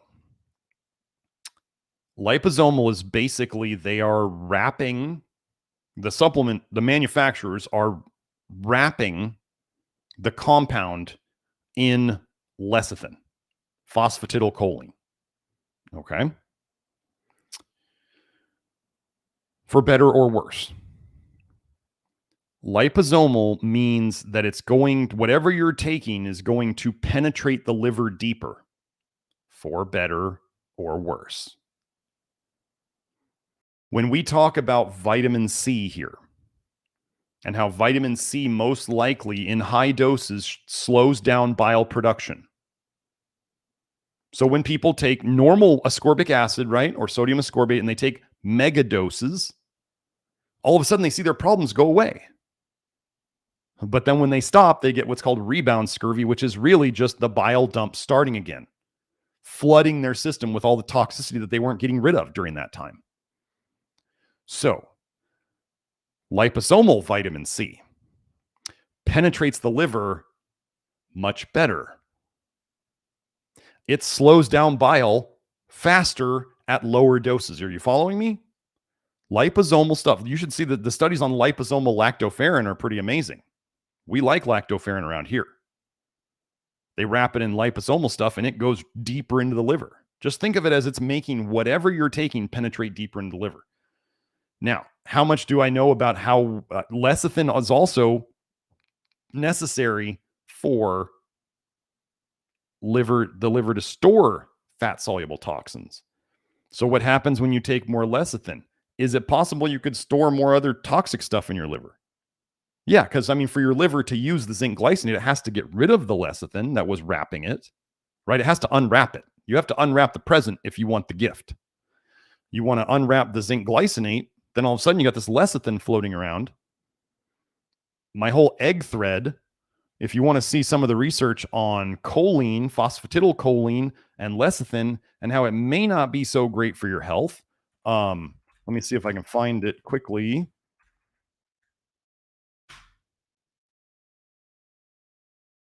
Here's my eggs thread. Again, like Grant's forum's been taken over by the egg cells who seem to think that eggs will just fix everything. Yeah, no. Go read the research that no one has ever told you about eggs. It's always funny when they have like the pokies, right? And you learn about what they grow them on, and they use a lot of eggs in producing pokies. So anyway, there's that. But yeah, so okay, so John, here's my honest take on liposomal zinc glycinate. Could be the glycine, could be the zinc, could be the liposomal driving it deeper. How do we get to know how it's working? Testing, not guessing. So you may be feeling good, which is great. Do we know which part of it? So we would have to, if you knew in the past from your past. Let's say you had used other glycinate supplements and you felt better, or you took glycine in the past and you said, well, glycine helped me feel better. And it was kind of some of the same symptoms that it was helping me with back then, it's helping with now. Then we would kind of go, okay, it's probably the glycine on the zinc. But in terms of liposomal zinc glycinate, you're noticing improvements without knowing the list of symptoms that it's helping with. It's kind of hard for me to judge whether it's the zinc or the glycine. Glycine tends to help a lot with people with it when it helps, anxiety, insomnia, stuff like that. So zinc can help with those things too. So it's not easy to flesh out. But yeah, that's the thing what liposomal does. I'm just concerned about with the extra liposomal stuff floating around, what happens with that. Just so you know, that the enzyme that stores vitamin A in your liver is LRAT, L-R-A-T, lecithin retinil acyl transferase. You cannot store vitamin A in your liver without lecithin. So when you start reading the egg thread, then you might see that the egg doses that shorten people's lives and give them disease, or that are associated with shortening people's lives and diseases, are starts at like 2 eggs a week. And we're really talking about the egg yolks. But I think somebody was posting on the network the other day that they were doing a lot of egg whites and egg white protein. I'm guessing they were cooking the egg whites, and the egg white protein, I don't know if that's cooked or not, but they caused themselves a biotin deficiency because of all the egg whites. Egg whites are full of sulfur too. I'm not a fan of eggs. On occasion, if you really want one and it's a special occasion or something, nothing is technically off the table. Here's what I can't do for you folks, because I take my job seriously. I can't just say that eggs are okay, because then people will be eating 6 of them a day. We are adults here. I'm going to say that if you're going to cheat, it's your life. Just realize that the more you cheat, the less progress you make. That's fine. Could you cheat so much that you could send yourself backwards? Sure. I think that's what a lot of people on these forums are doing with their poor decision making. So let's keep going. Did I miss anything? Oh, Jennifer S. Thank you for the other super chat. Jennifer says, what about kefir, turmeric, ginger, monolaurin? Well, that's a small question there. Kefir. I have articles on probiotics in the network that you should really go over. That's members.nutritiondetective.com if you wanted to join the Love Your Liver program, which is inside the Nutrition Detective Network, we call it. Kefir. Kefir is full of lactobacillus. Not everyone does great on lactobacillus. It's more likely that women will do better on lactobacillus than men. But I go over all that stuff in there. So kefir would be, do you feel better on kefir? Do you not? If you don't feel anything on it, and also I was talking about this on Twitter the other day about, I've seen people on the internet say like, oh, in a fork full of sauerkraut or in a swig of kefir, there's like 20 probiotic pills worth of probiotics. Okay, this may be true. So do you think if you're eating bowls full of fermented foods daily that you could overdo it in some way and then cause a dysbiosis in the other direction? Like you could overpopulate it in some way? It makes sense to me. Like if you were taking a bowl of sauerkraut and it was 400 pills worth of probiotics, gosh, do you think you could overdo that? Yeah, you can. So if you want to use natural foods as probiotics, like a swig or a forkful a day is all you need. Then you don't have to make the stuff so often. Don't just drink it because you think it's like, just remember, fermenting things is like on the process to making alcohol. This is the same process we're trying to accelerate in the body. So in a certain way, if you think about it, fermenting foods is it's using ADH and ALDH to make these aldehydes and alcohols. Alcohols, aldehydes, acids. I don't know. I'm undecided on fermented foods. I mean, people would be like, but animals don't ferment their foods. You're right. They're absolutely right. So, I don't know, but I don't want people overdoing fermented foods, cultured foods. A fork, if you feel better from them, a forkful or a swig is all you need. You don't need to be drinking glasses full of it each day. And if you have to drink glasses of it each day to feel better, then you have something driving a gut dysbiosis that you're continually doing. So that's not necessarily you, Jennifer. That's just anybody. Turmeric is full of vitamin A. I have shown this before. Turmeric is, let me see if it's on my forum. I think I addressed this.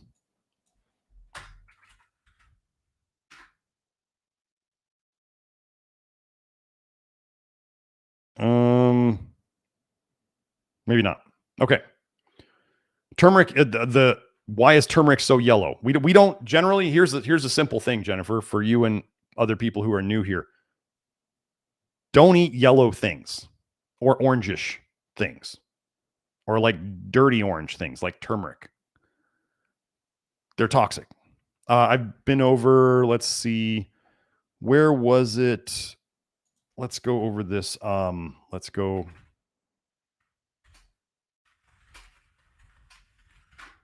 See if I can find it real quick.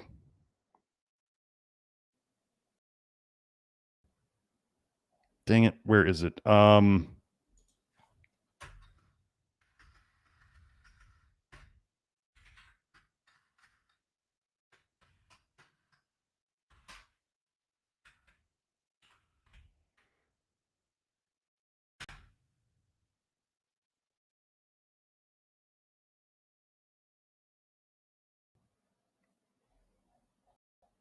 me see. Where's that paper?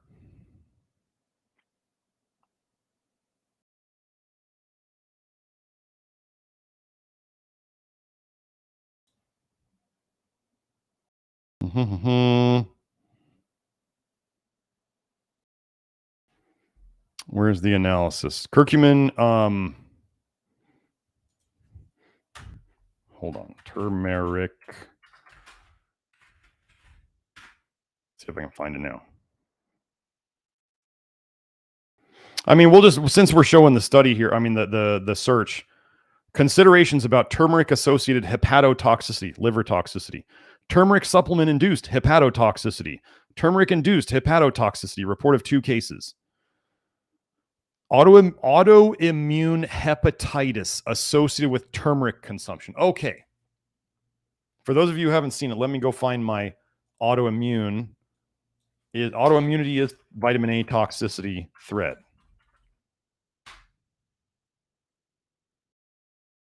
I'm just going to post this thread here.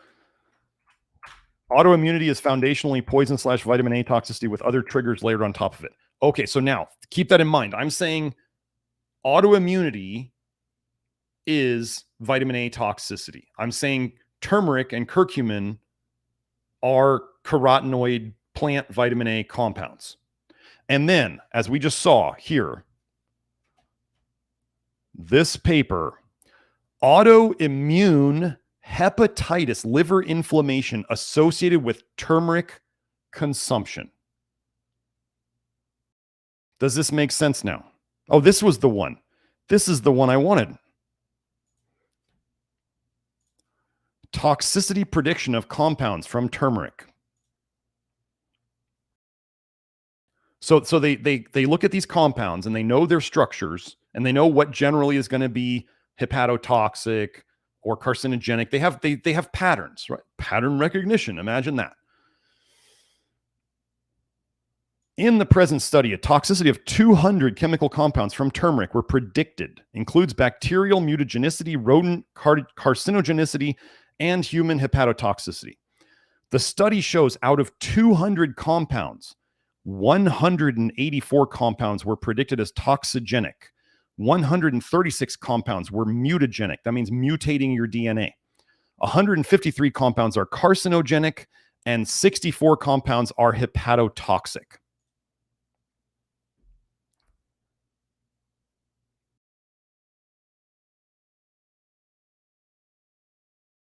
The results of these studies indicate that in contrast to curcumin, few other compounds in turmeric, which are non-mutagenic, non-carcinogenic, non-hepatotoxic, and do not have any side effects.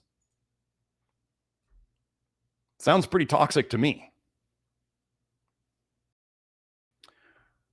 So your next question was ginger. I am not totally decided on ginger, but I don't think it's probably... So when ginger helps with nausea, what do we believe that nausea is? Nausea is bile coming back up into your stomach. So if ginger helps with nausea, what is it like? What is it probably likely that it's doing? Is it somehow... Does it make the bile go somewhere else? Probably not. It probably affects bile production or bile recipe in some way. Well, we help nausea and GERD all the time, and we don't use ginger. So and it's very, it's kind of very spicy. It has a strong scent. It has kind of that spiciness to it. Those are things that tend to indicate toxicity to me. Like if you give a kid a sip of a ginger beer or ginger tea, they don't like it. They will make nasty faces at it. It's not good. So the signals that ginger is sending in terms of the taste and the sensations on it are not indicating that it's great.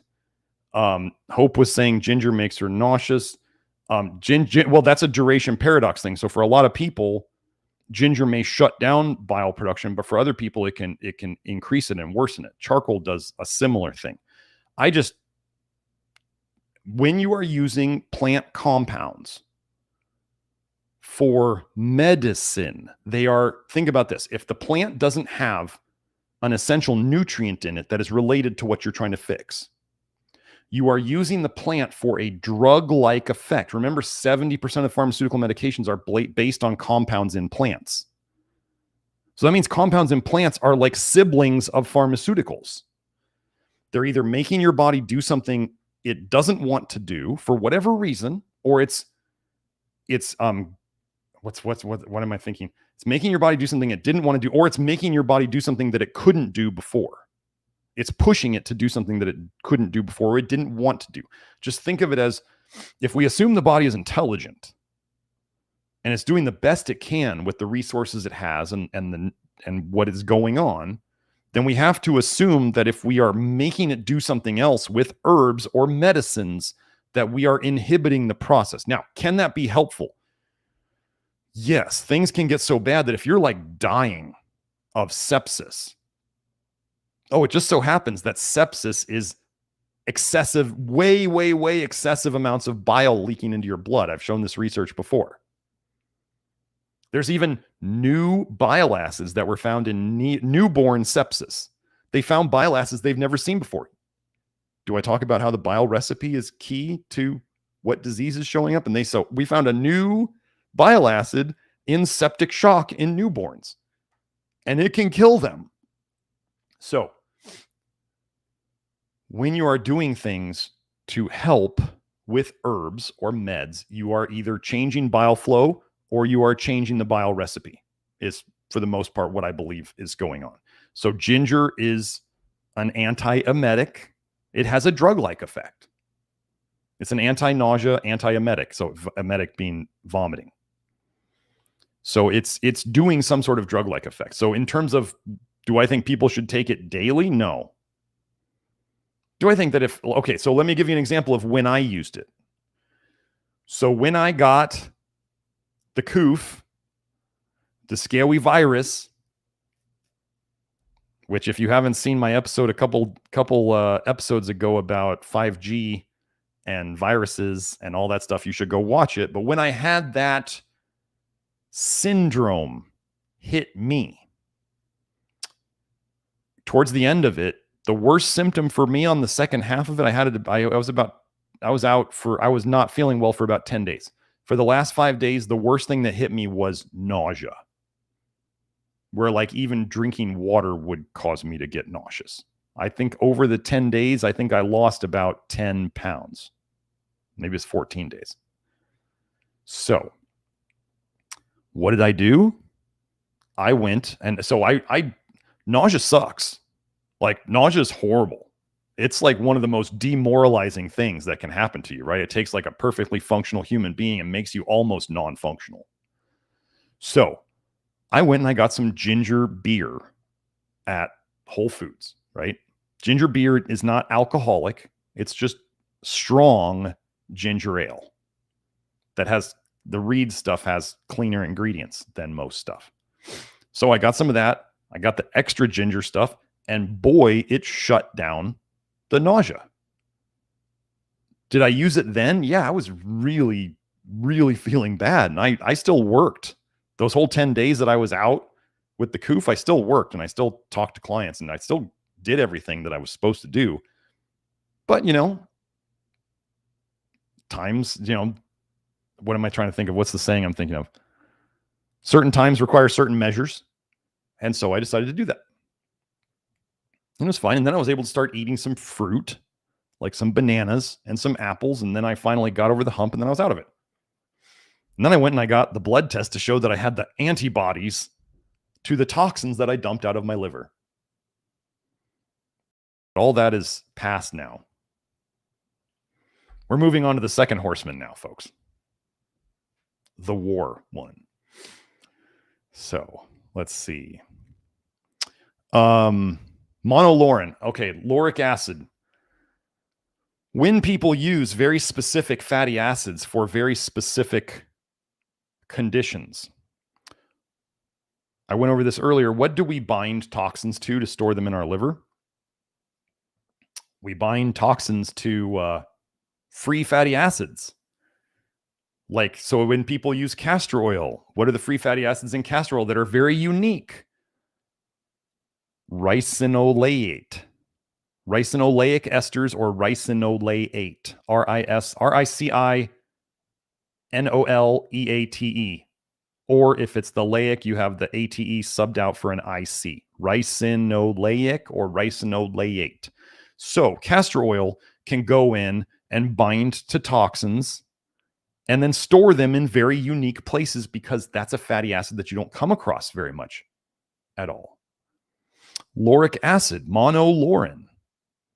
Pretty unique fatty acid that they concentrated to give to people that then could find and exploit certain, think of it as like a keyhole that you could fit the lauric acid into, like retinyl laurate or retinyl ricinoleate. So do we use fats in this program to try to cause biological responses? No, we don't generally use specific fats to try to cause biological responses. Because fats don't detox anything. And if you're trying to use a fat to try to kill things, well, what happens when you take away the fat to try to kill things? I mean, I know people get on lauric acid and they stay, the monolaurin, and they stay on it for years. And whenever they quit, the problem just comes right back. So did they solve any of their problems? No, they didn't solve a single problem. They just hid it for a while by changing their bile recipe or storing certain toxins in their liver. Imagine that if let's say the lauric acid, the monolaurin, bound to certain toxins, stored them in the liver, you see certain symptoms improve.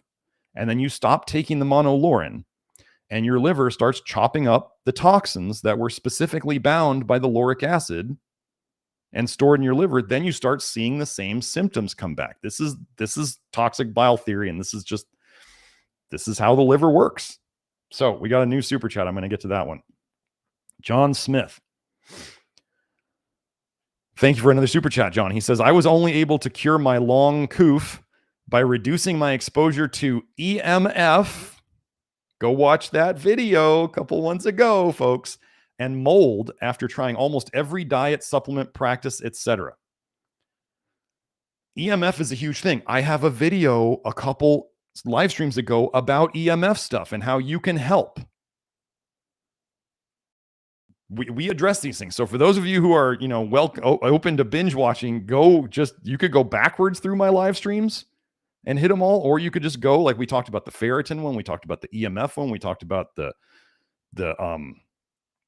I forget them already. Anyway, we got so many topics on here. This is why I need more topics. We've done a lot of topics. So, but yeah, let me explain long coof to you folks. Long coof is, imagine when you first got the coof, what's going on is your liver has been triggered somehow to dump a ton of toxic bile at the same time. Like it's just like think of it, so liken it, so it's dumping a ton of toxic bile. Bile itself will eat through the liver cells that make it. It will eat through the tiny bile ducts in the liver. It will eat through the big bile ducts. It will eat through your gut. That's called leaky gut. It will go back up into your stomach and cause you nausea and GERD and be absorbed through the stomach lining. When you dump a ton of bile, whatever triggers it, okay? Tons of things can trigger it. Sunlight, heat, stress, all sorts of exercise, really hard exercise. You can trigger the bile EMF. You can trigger it all sorts of different ways. Eating really high-fat diets. You can trigger it. Once it's been triggered, I also think that when the cold front comes in, when the cold weather hits, that's actually that's a trigger for the body. Normally cold slows it down, but when the first cold hits, I've been over this before, it triggers a bile dump. That's why everybody gets sick around the start of the cold season. So you dump this massive amount of bile. If you weren't leaking bile before, that massive dump of bile can eat holes and cause you to start leaking if you weren't leaking already. If you were leaking already, you'll leak more. And so it gets into your bloodstream and causes you all the symptoms of the flu. And it can get really bad. Why do people who had more health problems have worse situations? Because they were already leaking tons of toxic bile. They're super toxic. They just had their problems get bigger and spread to more areas. Okay. So imagine, now that you understand this analogy, think of this toxic bile dump as a flood, like the rain flooding. Okay.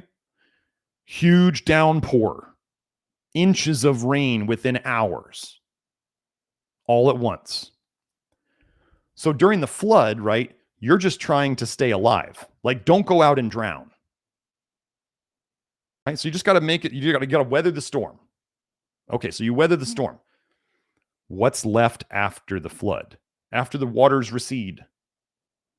All the flood damage that still has to be fixed.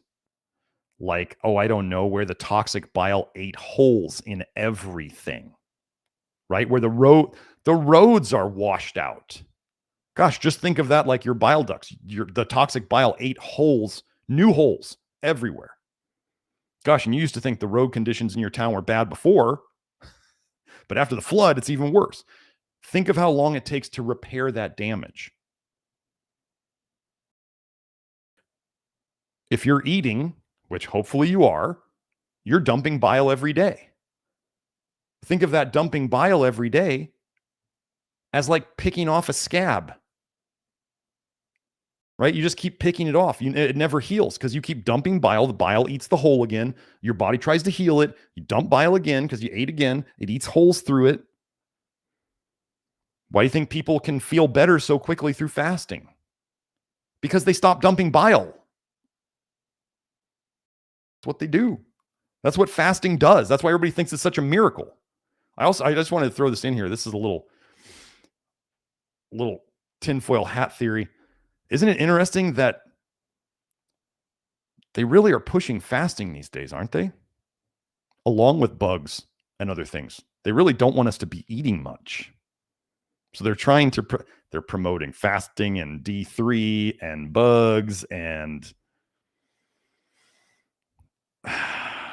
ivermectin and fenbendazole and the parasite fad. So I'm not saying that fasting has no place. I'm not saying that. But it's really interesting that it became a big push recently, isn't it? When you think of how fasting would fit into the you will own nothing and be happy, it really fits into the you will eat less and be happy, and we're going to tell you that it's good for you.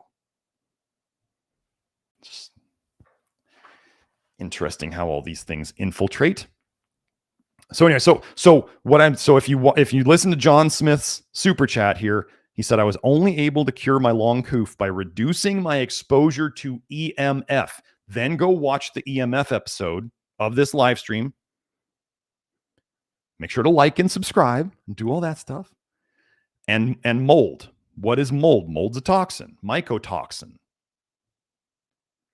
If you have mold in your house and you're not dealing with it, you are going to be sick and you are not going to get better. Deal with the mold. I tell people, before you spend money with me, fixing mold is really expensive. Before you spend money with me, fix the mold in your house. Because I can't get you better if you're living in mold. You cannot be constantly poisoning yourself with mold and get better. But here's a very interesting thing as I went over on the EMF episode.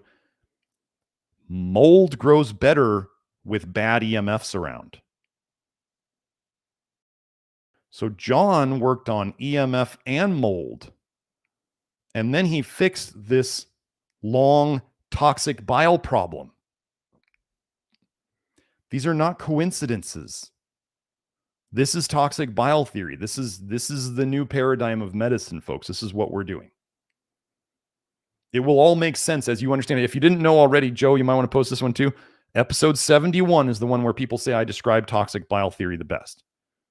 So that's just if you want to go back. So I think we're all done. I got to get to the inner circle, the private Q&A that I go and do for the next couple hours. Anyway, so thank you very much for all the super chats. I don't think there's any more. I think I got them all. And again, you guys, there's binge watch all the old episodes if you want.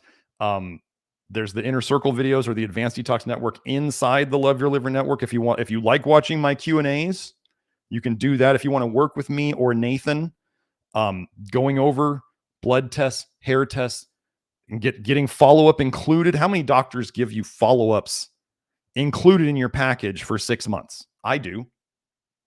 So if you want to work with me, just go to the website, nutritiondetective.com, under testing and consultation, or you can find our wonderful additive-free supplements. Why don't more people do that in our shop over on nutritiondetective.com?